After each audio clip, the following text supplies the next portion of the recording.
0% of you are subscribed. Fix that. I said this, I have an old video on this, but I've said it before. I'll say it again. What we need is to ridicule Nazis and fascists and what have you. If you make them out to be these tyrannical, fearsome, terrifying things, not only does that fascinate people, it also makes them look way cooler than they actually were. If you actually read into how the Nazi Party operated, these are like acne-ridden, insecure, sexually emasculated, incompetent, blundering dipshits who blitzkrieged their way into like a somewhat functional military machine that would have collapsed under its own weight if the war had gone on for a few more years anyway. They were incompetent, their scientific projects and their understanding of science in general was incredibly lacking. Like, they were goofballs. They were murderous goofballs is what they were. But if you make them out to be like cold, efficient German killer, like if you make them out to be that, then what you do is you set them up to be the cool anti-heroes, which is why so many people have a fascination with the German war machine. Have you ever met guys who are like, yeah, I study history, and by study history what they mean is that they have like the fucking the internal mechanisms of a Panzer tank, like the schematics like on their wall or something, and they're like, yeah, I love history, and it's exclusively World War II military history. You know, there are people like that. Yeah, they're called Verabus. Yeah.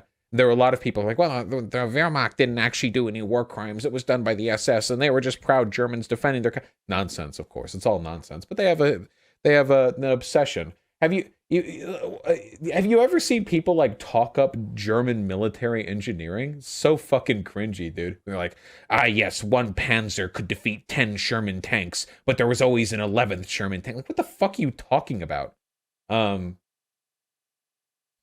They could though. No, they couldn't. They couldn't.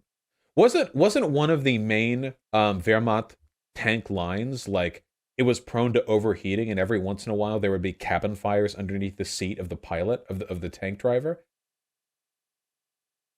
Was that the Tiger? Yeah, like they did have jet planes before us though. They probably could have had nukes before us if they hadn't fucking killed or exiled all their Jewish engineers.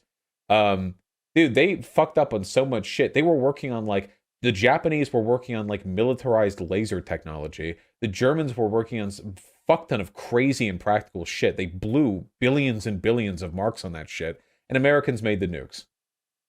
So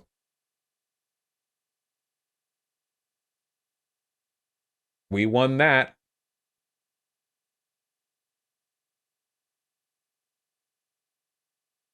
They would have acquired nukes if not for a British commander raid Norway in 1943, 1944. Oh, the Brits had the jets first? Well, I'm not a World War II military historian. I can't say that. They were working on outer atmosphere space planes to bomb the US. Yeah, just like shit like that. Weren't the Nazis digging a tunnel to a lost underground city of giants or something? I don't know about that. Maybe. They were obsessed with the occult. I mean, it's a fact of the matter that the German government massively, or the Nazi government massively overestimated like their ability to scientifically innovate, just in a really hilarious way. You know, the Nazis believed the moon was made of ice. Dude, the Nazis rejected quantum mechanics because they thought it was Jewish science. That's true. That's true. They thought that, yeah. I'm getting flashbacks to Nick Fuentes, who disparagingly calls all scientific knowledge that he dislikes made up by Jewish lab coats, and thought dinosaurs aren't real. Like, the problem is, like, the mind of the fascist is very willing to dismiss inconvenient information. There's a passage about this in, you guessed it, 1984, that war has always been the great equalizer of reality, because a totalitarian government can say that 1 + 1 = 3 to its population, but when it comes to designing an aeroplane, or to producing firearms, or to coordinating military tactics, 1 + 1 must equal 2. On the battlefield, the numbers have to add up. And so war is the power, it's the force that prevents fascist governments from achieving longevity. And that's generally true. Usually fascist governments burn out because their inability to reconcile their political ideology with reality leads to massive social or political or militaristic failures. In 1984, of course, they found a way to elongate war to eternity, thus ensuring there is essentially no war. Oh, by the way, in case there are any tankies watching, the Stalinist government did the exact same thing. They didn't believe in, the Stalinist scientists didn't believe in genetics the way that we understand it to exist today, which led to incredibly detrimental research regarding crop yields and the fruitful farming of resources, which may have actually contributed to some of the famines. Yeah, Maoists were even worse. Also, the Soviets refused to use any economic ideas considered bourgeois. Damn, dude, that's like my Twitter experience. When I say something on Twitter, when I'm on Twitter and I say, listen, markets are a function of human economic interaction.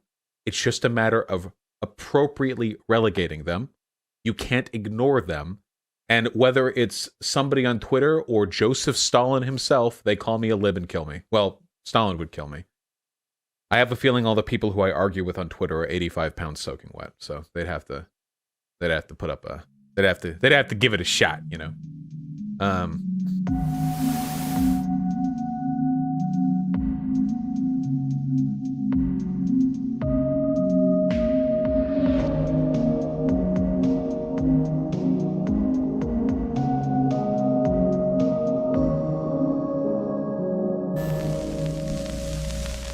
Have we had enough fun?